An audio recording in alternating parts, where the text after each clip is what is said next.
Hi everyone, my name is Boss Fallen and quick ano to, baka 8 minutes talk lang to, talk vlog. And yeah, bago ang lahat, don't forget to follow me here on YouTube channel and sa akin lahat sa mga social media ko. Kaya yeah, i-share ko sa inyo bakit ako konti na lang yung mga contents ko sa social media, yung mga pag-upload ko sa TikTok, konti na lang. I-explain ko po sa inyo kung ano nangyari dito sa video na to. Kaya panoorin niyo po ng buo. Okay. Magsisimula tayo sa nagsimula to na naging busy ako dahil sa laptop. Simula noong last week, na-complete na po kasi laptop namin pero hindi ko po kasi na-pull out yung budget for the laptop para mabili ko siya. Pero okay na, kompleto na. Ako na lang talaga kasi nga pagka-kompleto ng laptop, kinabukasan ata yun, meron akong shooting. Kinuha ko ng isang music video. Then, kinuha ko as a main character sa music video nila. Nag-vlog rin ako that time. Then kinabukasan nag-edit ako. Then after noon, dami na pumasok sa isip ko ng mga content na sa Spotify. Mga nagre-research na rin ako paano ba maayos yung algorithm, paano ba tumaas ang algorithm. Then sa Spotify kasi mga podcast, meron kasi silang format. Ganito dapat ikikwento mo, after mo ikwento to, ito ibabato mo, then sunod nun meron kang conclusion para matapos na maganda yung Spotify topic mo para ma-entertain mga tao. So, I'm doing research sa paano ba i-execute ng maayos ang Spotify. Then, naghahanap na rin ako ng maayos na software, mga kailangan ko. Then, nag-iipon na rin ako for my interface kasi nga, nandito na yung laptop eh. So, bibiliin ko na lang siya. So, after ng laptop yun, dire-diretso na yun. Then, ayun nga, naging busy na ako kaka-research. Then, nag-edit pa. Actually, yung edit ko nga, hindi pa katapos yung edit na vlog ng behind the scene ng music video. Hindi ko kasi siya pwede ma-release without yung music video na official. Kailangan mauna yun eh, bago yung behind the scene. Baka kasi may chance kasi na ma-cancelled or ma-delete or hindi na ipagpatuloy yung music video kasi maraming scenario. Kaya dapat ma-release mo na yung official music video bago ma-release yung behind the scene. Then, ayun nga, nagsastart na po kami mag-ipon ng interface. Saglit lang naman yon. Around 35,000 lang naman iipunin ko doon. Saglit lang naman yon. Then ayun nga, nag-aayos na rin ako.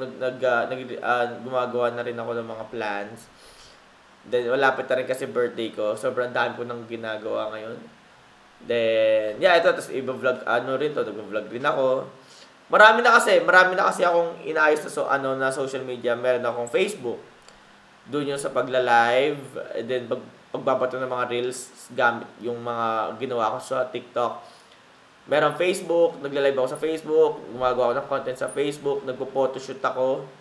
Nagpi-picture. Then, meron akong YouTube, vlogging.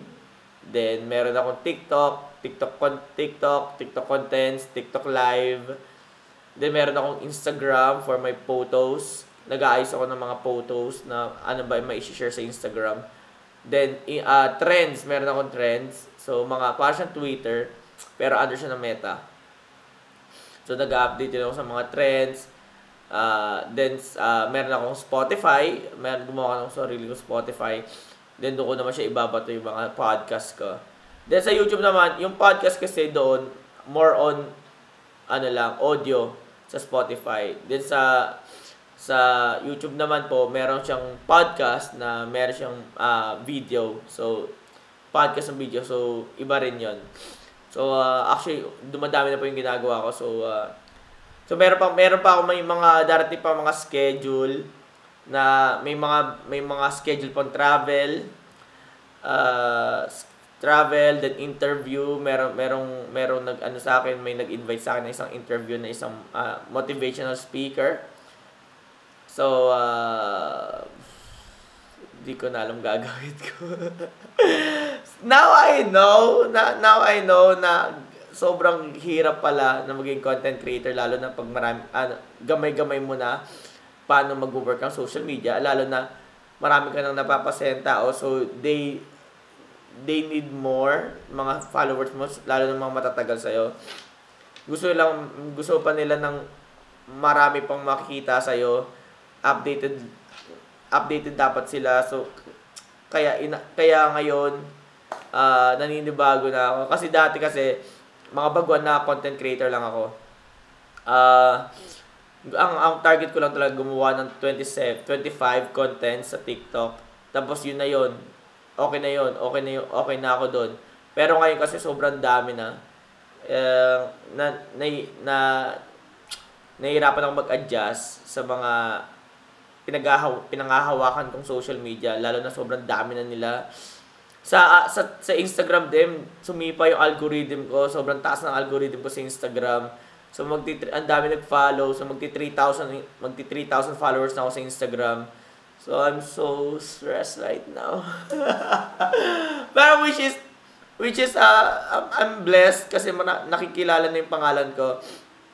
Pero sobrang laki pa lang responsibilities na pagiging content creator, kasi nga iingatan yung mga nanonood sa'yo, mga nakusubaybay sa'yo. So they need more contents, more. Habang dumadami sila, pahirap tong ginagawa ko. So kaya nagkakasakit na ako. Pero sabi ko tuloy lang to kasi andito na. Ito yung pangarap ko, magkaroon ng pangalan sa industriya. Wait lang. So naninibago lang talaga ako. Kaya ginawa ko tong video na para lang maintindihan nyo na sobrang dahil kong ginawa ngayong week na to. And bukas may pupuntahan na naman ulit ako. May event ako pupuntahan at sasama ko naman kayo. Makakasama ko doon mga rappers. Then kailangan ko makasama sila kasi nga sila yung way rin para nga magkaroon ako ng mga exposure, kasi sila matagal na sa industriya. So every time na mag-upload sila ng mga music video nila, kailangan kong makipag-partner. Di mo naman kasi kaya mag-isa to, na hindi ka naman sisikat na mag-isa, mahirap naman yon. Kailangan mo lagi may mga kasama rin yan. So may mga kasama ko bukas, I hope na matuloy bukas yung event. Yun nga, i-introduce ko yung sarili ko as a content creator. Sana ma-expose ako sa mga music video nila. Kaya, yeah. So, I hope this week, mabibili ko na yung laptop. Sana ngayong, baka Tuesday or onward, Tuesday, Wednesday, Thursday, or Friday, I don't know, or weekends na naman. So, yun lang. So, in-update ko lang kayo about my life ngayon. Sobrang I'm good, okay naman ako. Medyo marami lang talaga blessings na pumapasok na medyo kaya nangangarag-ngarag ako ngayon. Nahihirapan ako mag-adjust. Hindi ko siya ma-compile ng sakto-sakto talaga. Kaya anong nangyayari? Naantok ako, napapagod. Pero gagawa ko na may best ko na makakapag-live gabi-gabi sa mga social media ko. Yun lang. So, share ko lang sa inyo. In-update ko lang kayo ano ba nangyari sa akin. Bakit konti lang yung mga contents ko. Kaya, pero bumabawi naman ako. Nag-content ako kanina. Siguro umabot ata ng 12 or 15 ata contents yung kanina. Pero, I don't know. So, ayun. Abangan nyo na yung mga podcast na mangyayari sa akin. So, again, thank you for supporting me. My name is Boss Paulet, and have a nice Sunday, everyone. And yeah, I see you around, and I'll see you soon. Peace out.